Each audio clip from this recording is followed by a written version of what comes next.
এই যে কৃষ্ণের যে মধুর লীলা, সেই মধুর লীলার ভিত্তি হচ্ছেন শ্রীমতী রাধারানী। কৃষ্ণ হচ্ছেন রসরাজ, আর রাধারানী হচ্ছেন মহাভাব স্বরূপিণী। রসরাজ, মহাভাব, এই দুয়ের সম্মিলন হল শ্রী চৈতন্য মহাপ্রভুতে। রাধা ভাবোদ্যুতি সুবলিতং নৌমি কৃষ্ণ স্বরূপ। এই রাধারানী এসেছেন শ্রীকৃষ্ণের লীলায় প্রধান সঙ্গিনী রূপে, প্রধান অবলম্বন রূপে। এই লীলা এখানে যেমন কৃষ্ণের জন্ম হলো, রাধারানীরও জন্ম হলো। রাধারানীর জন্ম হলো ব্রজের আরেক রাজা বৃষভানু আর তার পত্নী কীর্তিদা সুন্দরীর গর্ভে।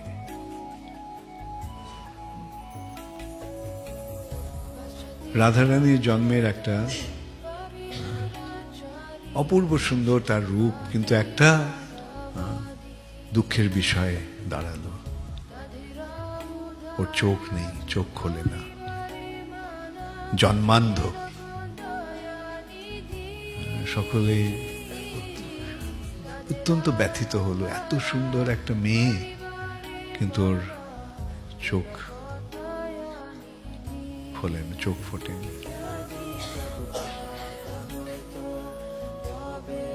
যাই হোক, এইভাবে যখন এসেছে ওকে মেনে নিয়েছে। তো একদিন মা যশোদা কৃষ্ণকে নিয়ে গেছেন তার বান্ধবী কীর্তিদা সুন্দরীর গৃহে, কৃষ্ণকে নিয়ে। এইভাবে দুজনকে কোলে নিয়ে একসময় যখন পাশাপাশি রেখেছেন, তখন হঠাৎ রাধারানীর চোখটা খুলে গেল।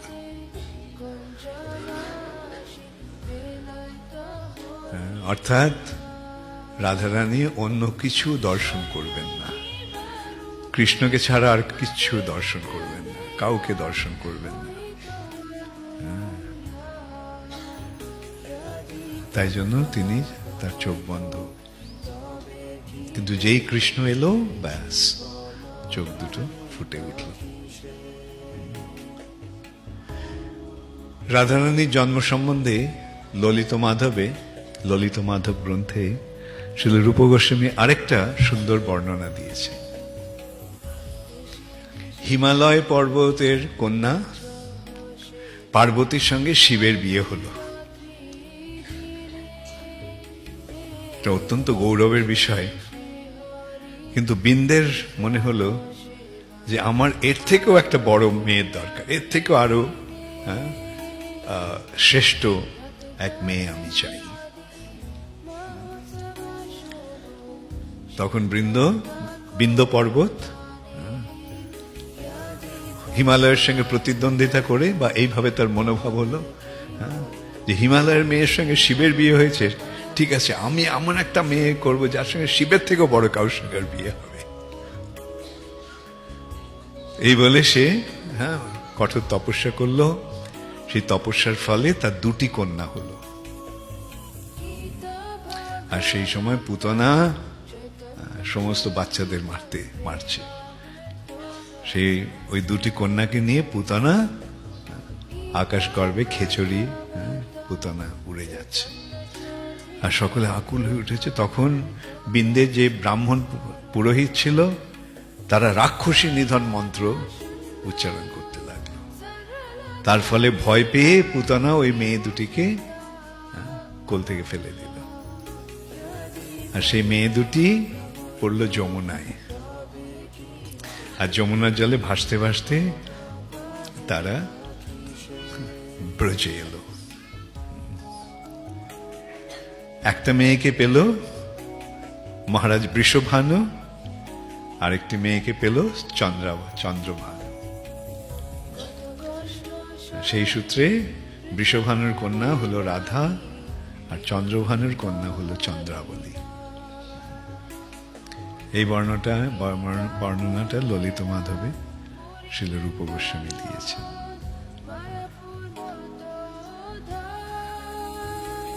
রাধারানী তার সখীদের নিয়ে বড় হচ্ছে,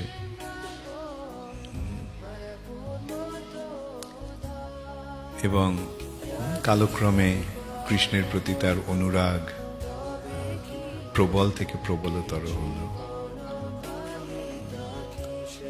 সেই কৃষ্ণই তার সর্বক্ষণের চিন্তা। কিন্তু কালক্রমে কি হলো, তার বিবাহ হলো আরেকজন অত্যন্ত ধনী এবং সমৃদ্ধশালী গোপের সঙ্গে, অভিমন্যু। আমি সেদিন বলেছিলাম মন খারাপ করার কিছু নেই। এই অভিমন্যু কৃষ্ণের ছায়া, এই কৃষ্ণের লীলা এটা।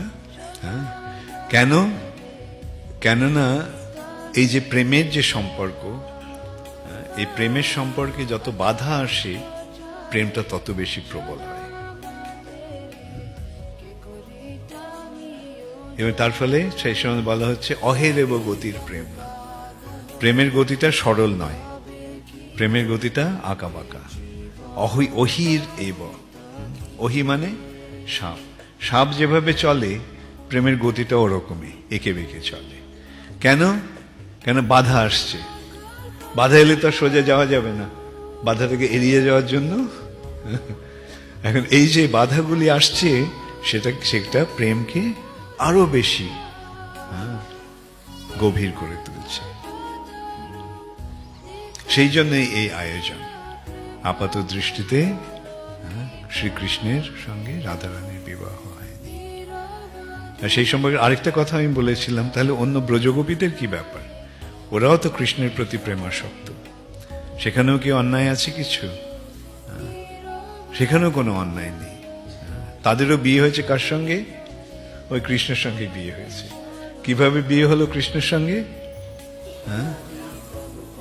যে বছর ব্রহ্মমোহন লীলা হলো, ব্রহ্মা গোপ বালকদের চুরি করে নিয়ে গেল, সেই বছর কৃষ্ণ কি করেছিল? নিজেকে সমস্ত গোপ বালকের পরিণত করেছিল। আর কৃষ্ণ তখন নন্দ মহারাজকে বলেছিল যে বাবা, এই বছরটা মেয়েদের বিয়ের জন্য খুব ভালো। আর তখন নন্দ মহারাজের নির্দেশে সমস্ত মেয়েদের বিয়ে হয়ে গেল। কার সঙ্গে বিয়ে হলো? তাহলে যেদিক দিয়ে আমরা দেখি সেদিক দিয়ে আমরা দেখতে পারি সবকিছু একেবারে পারফেক্ট, কোন রকম অমিল নেই কোথাও। তো এইভাবে শ্রীকৃষ্ণের সঙ্গে রাধারানীর এবং ব্রজগোপিকাদের যে সম্পর্ক, সেটা একটা সুন্দর রূপ নিল। এবং যেটা বললাম, বাধা, এখন সেই জন্য বাধা আসছে, তারা কিন্তু সেই বাধাগুলিকে তারা মানছে না। কখনো বাধাগুলি এড়িয়ে যাচ্ছে, কখনো বাধাগুলি একেবারে ভেদ করে চলে যাচ্ছে। এবং তার উদ্দেশ্যটা কি? এই কৃষ্ণের প্রতি তাদের অনুরাগটা যেন ক্রমশ বর্ধিত হয়। এইভাবে কৃষ্ণ বৃন্দাবনে যে লীলা করছেন, তার মাধ্যমে তিনি আনন্দ আস্বাদন করছেন এবং তার ভক্তদের আনন্দ প্রদান করছেন, আর আমাদেরকে শিক্ষা দিচ্ছেন।